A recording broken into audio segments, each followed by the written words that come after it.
waxaan u gudbayaa nisa maanta waxaa xukuma mahadsalaad waa maxay aragtida magacaabidiisa maxaad ka aaminsantahay magacaabistiisa maxaan ka aaminsanahay mise asaga maxaan ka aaminsanahay magacaabidiisa saad u aragtaa ani say kuma lihi qof Soomaaliya la magacaabay waaye madaxweyne Soomaaliyeed magacaabay madaxweyne Xasan Sheekh Maxamuudna mahadsalaad aqoon ma laha ma yaqaano hadduu aqoon lahaana uu magacaabeen يعني نيدان وناجينيا ما فيلاyo inuu yaqaano hadduu yaqaanana uu magacaabeen laakiin sidaadoo kale kama soo shaqeyn hay'ad amniga siyaasaddu ka soo shaqeeyay madaxweynaha ku kalsoon taas dib uma arko qaybtaas waa ku saxsan yahay hadaa qaybtii weydiinaysa tiimkiisu ahaa saaxiib buu la ahaa siyaasaddu kala soo shaqeeyay 2 teeram 3 teeram buu xildhibaan noqday dhinacaas hadii laga eego uu noqon karaa taas dib uma arko madaxweynaha inuu saaxiib leeyahay waa positive wax wanaagsan waa waxa ula jeedaa madaxweyne Xasan Sheekh ma yaqaan mahadsalaad waxaan qiyaasayaa in madaxweynaha uu khalad weyn galay inuu mahadsalaad hay'adaas u dhiibay baaritaan fara badan inuu ku sameeyana ahayd hay'adaas kale qofka loo dhiibayna waa la baaraa backgroundkiisa la baaraa aqoontiisa la baaraa shakhsiyadiisa la baaraa xataa hadduu saaxiibka yahay dad kala duwanna waa kala tashtaa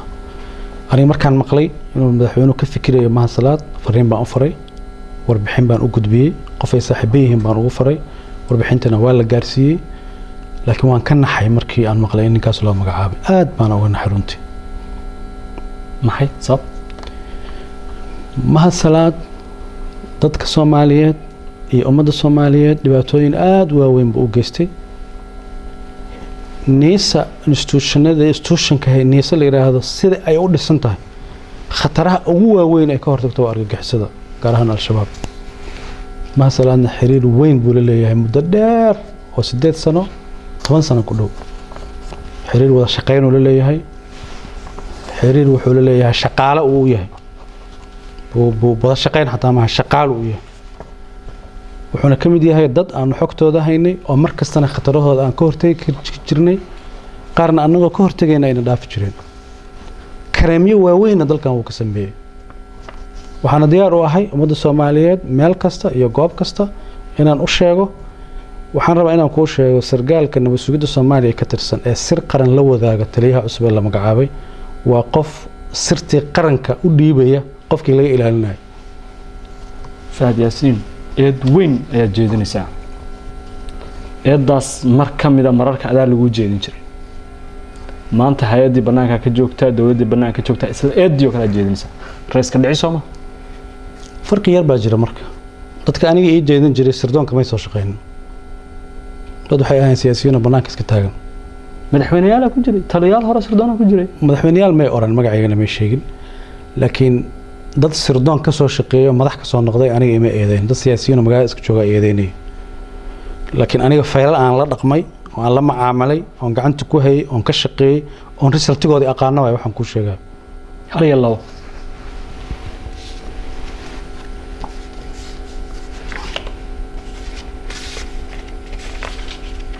هل يلامها إلى اللحم كوشة كرا تفضل سودو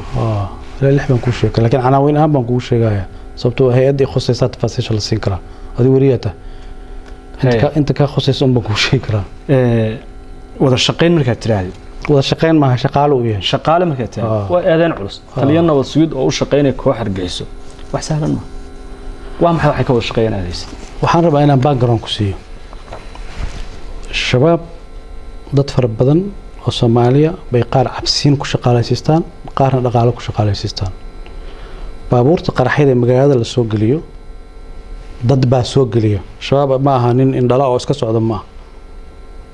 dadkaas indhala oo iska socdo oo meel isaga dhufanayo ma dad baa caawiyo facilitation ka u sameeyo dadkaas caawiyo u shaqeeyo inuu kamid yahay waxyaabo waaweyn dalkan uu ka geystay waxa saanadu ku gabanayay qaarkoodna anaga waa ka hortageynay qaarkoodna waxaan la suganaynay waqti lagu la xisaabtami karo waqtiga lagu la xisaabtami karo maanta jooga oo san xildhibaan ahayn waxa ii sheegtaa waxa waaweyn iyo wada shaqeynta heerka gaartay shaqaalanimada heerka gaarsan aad ku eedeynaysid anaga ma hayno sarunteeda iyo xaqiiqadeeda adiga ma hayn kartid adiga ii sheegay waa maxay kiisaskaas dadka Soomaaliyeed la wadaag waa badan yihiin laakiin waxaan kuu sheegayaa mid qof ka mid ah hadda uu nool yahay uu joogo caafimaad qabo ra-iisul wasaareyaashii dalka soo maray mid ka mid ah inuu dilo isku dayay iyadoo al-shabaab ay isticmaalayaan waxaan aniga xogta markaan helay ra-iisul wasaarahaasaan wacay maha salaad iyo qof la socda ma kugu imaanayaan ha qaabili baan ku yidhi farqiga u dhexeeya 25 daqiiqo ahayd 25 daqiiqo oo aniga aan soo dhexgalay baan ku noolaaday waa kee ra-iisul wasaarahaas mar raba magaciisa inaan sheego hadda laakiin madaxda qaranku ka mid noqday hay-adaad joogta xilligaad xogtan ogaatay hay-adan joogay mar waxaa jirtay labada aqal ee baarlamaanka iskool bolisiya shir loogu qabanayay oo madaxweynuhu uu furiyey taariikhdii hadda exactly waa la raadin karaa laakiin labada aqal loogu shiray loogu qabanayay waxaa loogu qabanayay iskool bolisiya wuxuu qorsheeyey oo al-shabaab kala shaqeeyey oo mahad karatay oo ninku u shaqeeya ah uu kala shaqeeyey meeshaas in laba baabuur la soo geliyo oo dadkii meesha madaxdii qaranka timid qarax loogu soo geliyo way nool yihiin tafaasiisha ma siinin laakiin gudoomiye cabdi xaashi telefoon baan u diray waxaan ku yiri barrito shirkaas hala baajiyo sababo amni darteed gudoomiye golaha shacabka maxamed mursal baan telefoon u diray waxaan ku yiri barrito shirkaas hala baajiyo sababo amni darteed madaxweynahana saasoo kale aan ugu sheegay laakiin madaxweynaha tafaasiisha oo dhan baan siiyey laakiin labada gudoomiye oo kale waxaan u sheegay sababo amni darro oo argagixisadu maleegayso inay qayb ka tahay mala joojiyay shirkiisa lagu baajiyay goobtiisii la bedelay markii dambana wuu baaqday iyo in la qabtay hadda ma xusuusto laakiin goobtii iskool bolisiyo lagu qaban lahaa waa la kansalay wixii aniga ii muhiimsanaana goobta in la kansalay ahayd isagaana abaabuliyey taliyihii niisa nin la yidhaahdo qoojayare oo dhusmareeb banaankeeda lagu dilay mahad salaada qorsheeyey isagaana dilay niisa taliyihii niisa ee joogay meesha la yidhaahdo dhusmareeb qoojayara la yidhaahdaa nin dhalinyaro ah oo caqli badan oo degan oo qiimo lu ahaa gaalkacyo qarax baa ka dhacay isagaa fuliyey oo ka shaqeeyey oo taliyihii ciidanka militariga qaybtaas madaxda ka ahaa isna qoojaa la oran jiray iyo laba sargaal oo sarsaro oo ciidamada militariga Soomaaliya ka tirsanaa waxaan loogu talagalay xafladda markii la baxo wax allaali wixii ku jiro dhan inay dhintaan oo meesha ku qarxaan qarax saxay ka dhacay gaalkacyo ka dhacay taliye qooja ku dhintaan ku dhahay taliye ciidanka militariga haystay laba taliye oo sarana waa ku dhinteen oo taliye danab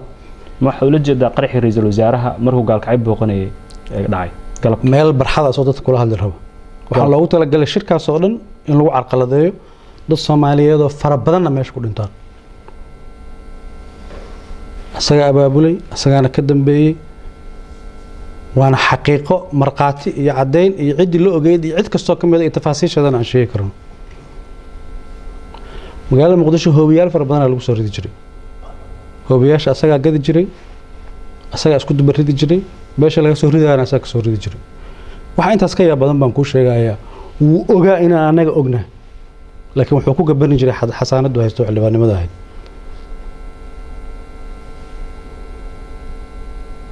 nasiib darro iyo calool xumo iyo dhibaato ku tahay in hay'adda nabad sugidda qaranka nin amniga dalka khatar ku ah inta loo dhiibo madax looga dhigo waxaan u maleynayaa in lagu sifeyn karo fadeexadii qarniga ka dhacdaynta ma dhamaysatay kiisaskii intaan hadda ugu muhiimsanaa waa kuu sheegay waxaan ku weydiinaa fahad waxaan markay dhacayeen ama xogtan aad helaysa niisaa joogtay qaybo ka mid ah sabab qaarna ma joogin madaxweyne xasan sheekh xilligiisii hore waa tii la soo weeraray madaxtooyada mahad baa qayb ka ahaa intaad joogtay aan eegno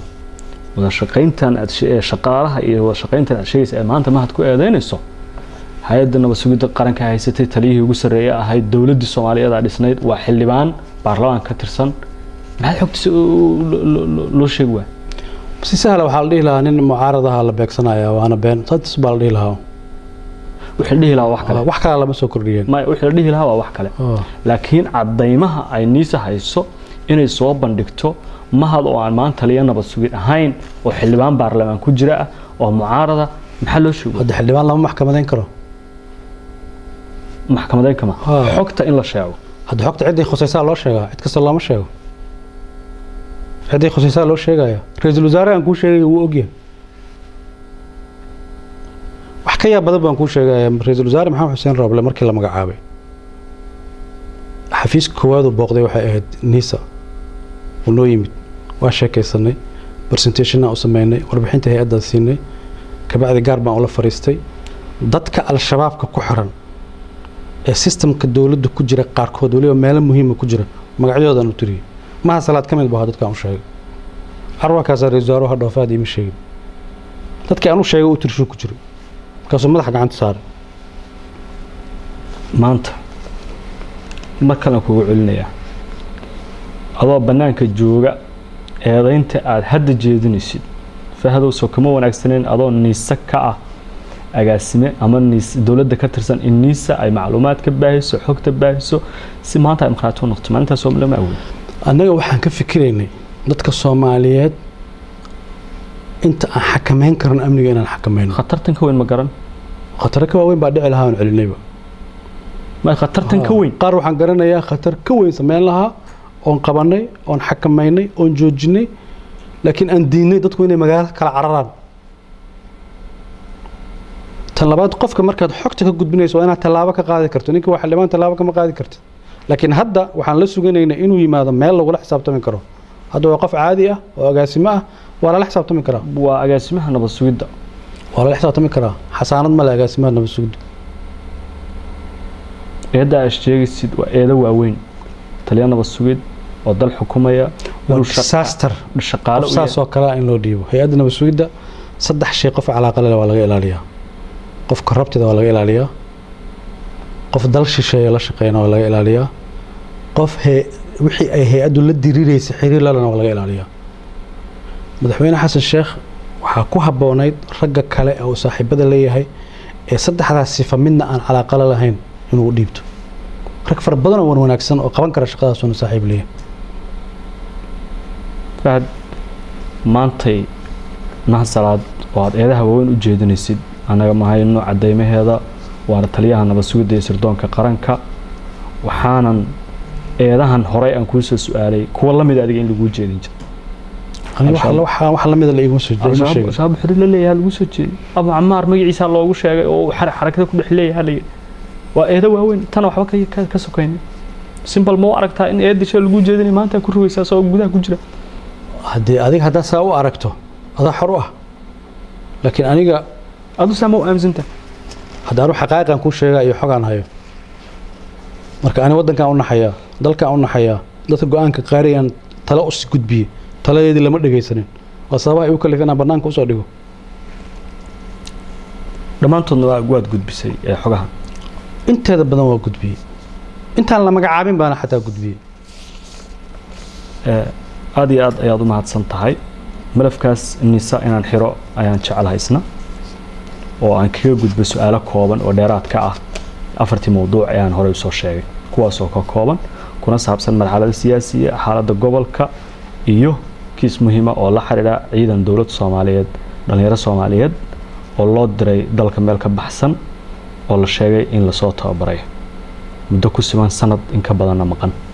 waana ciidan Eritrea loo diray dhalinyaradaas Eritrea loo diray nabad sugidda qortay sida xogteeda aan hayno nambarkooda ma inoo sheegi kartaa